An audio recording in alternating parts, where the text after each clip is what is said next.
Shalom sahabat Mitra Rema.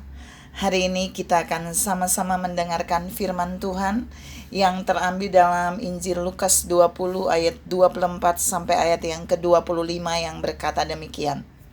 Tunjukkanlah kepadaku suatu dinar, gambar dan tulisan siapakah ada padanya? Jawab mereka, gambar dan tulisan Kaisar. Lalu kata Yesus kepada mereka, kalau begitu, berikanlah kepada Kaisar apa yang wajib kamu berikan kepada Kaisar, dan berikanlah kepada Allah apa yang wajib kamu berikan kepada Allah. Demikianlah firman Tuhan, dan firman ini akan sama-sama saudara dan saya renungkan di hari ini yang saya beri judul uang wajib. Kok aneh ya saudara? Iya, kalau saudara lihat baik-baik di dalam 2 ayat itu Yesus suruh mereka membawa uang dinar. Saya ulangi, mata uang dinar. Lalu Yesus bertanya kepada mereka, karena mereka terlebih dahulu bertanya, apakah di ayat-ayat sebelumnya, apakah mereka boleh membayar pajak atau tidak? Lalu Yesus menyuruh mereka memberikan mata uang dinar itu, salah satu mata uang dinar, dan Yesus bertanya, gambar apa ada di sana dan tulisan apa? Lalu mereka bilang, ada gambar dan tulisan Kaisar. Dan kemudian Yesus bilang, berikanlah kepada Kaisar apa yang wajib. Saya ulangi, yang wajib kamu berikan kepada Kaisar. Jadi itu berbicara tentang uang. Jadi Yesus sedang bicara tentang apa yang wajib diberikan, uang apa yang wajib diberikan kepada Kaisar, itu harus diberikan kepada Kaisar.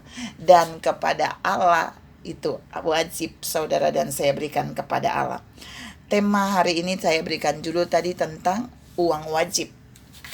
Nah, ada 2 tokoh yang Yesus jawab sebagai sasaran dalam menerima uang wajib.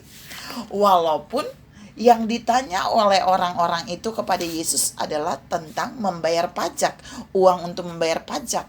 Tapi anehnya Yesus menunjukkan 2 tokoh untuk menerima uang wajib.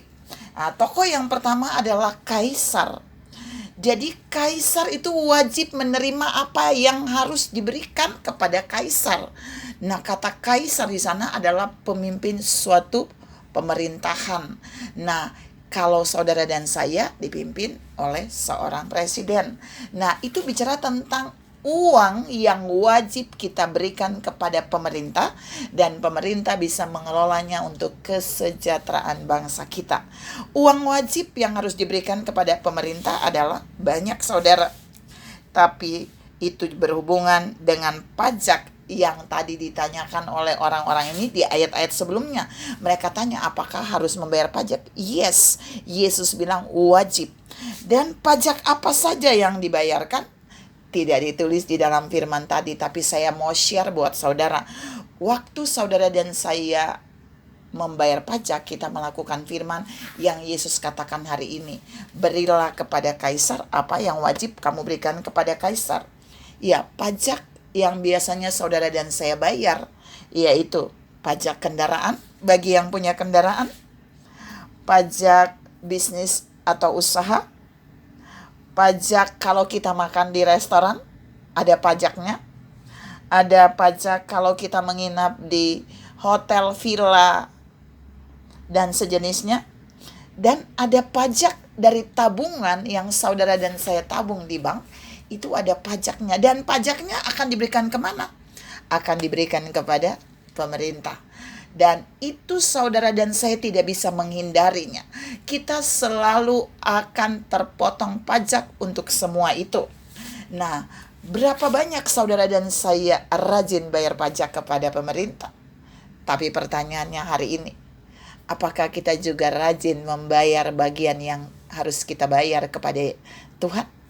Kita lihat Yesus bilang di kalimat terakhir, dan berilah kepada Allah apa yang wajib kamu berikan kepada Allah.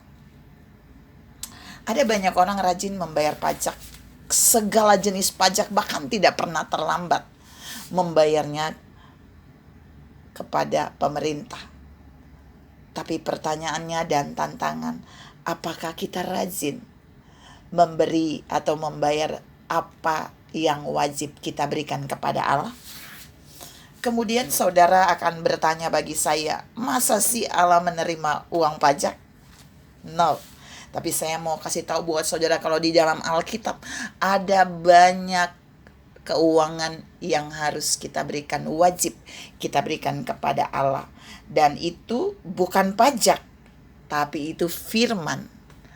Saya punya 4 hal yang diberikan kepada Allah dalam bentuk uang. Yang pertama adalah persembahan sukarela. Kalau saudara baca di dalam firman Tuhan, itu Salomo pernah memberikan persembahan sukarela 1000 kambing domba. Dia persembahkan dengan sukarela kepada Allah. Dan kemudian Allah menerima persembahannya, dan Allah memberikan pertanyaan kepada Salomo, kau mau minta apa daripadaku? Dan Salomo minta hikmat dan pengertian, dan kemudian Allah memberi dia lebih dari yang dia minta. Jadi waktu saudara dan saya memberi persembahan sukarela kepada Allah, Allah juga pasti akan memberi yang sukarela buat saudara dan saya, bahkan lebih dari yang saudara dan saya beri.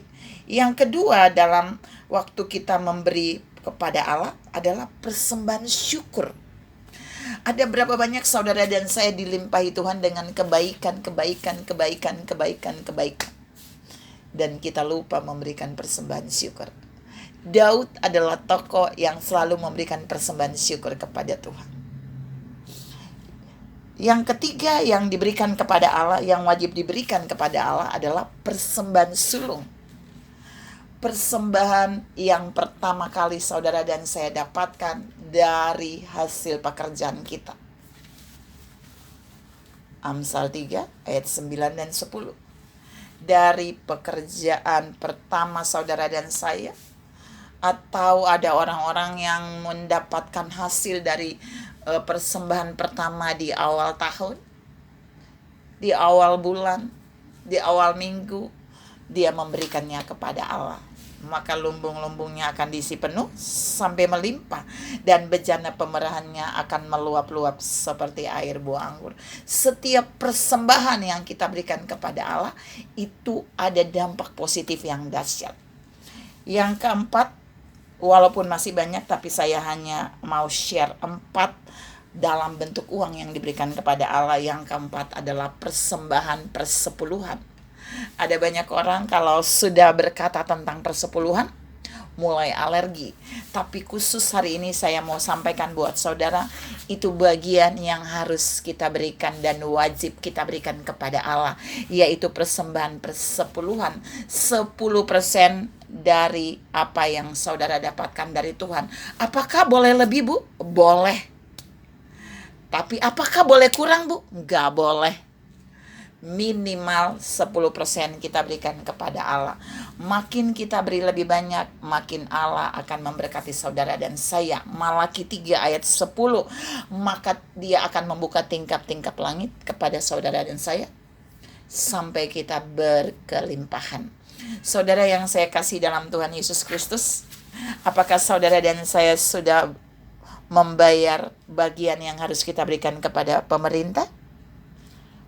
Bayar semua jenis pajak dengan baik, dengan jujur, dan tepat waktu.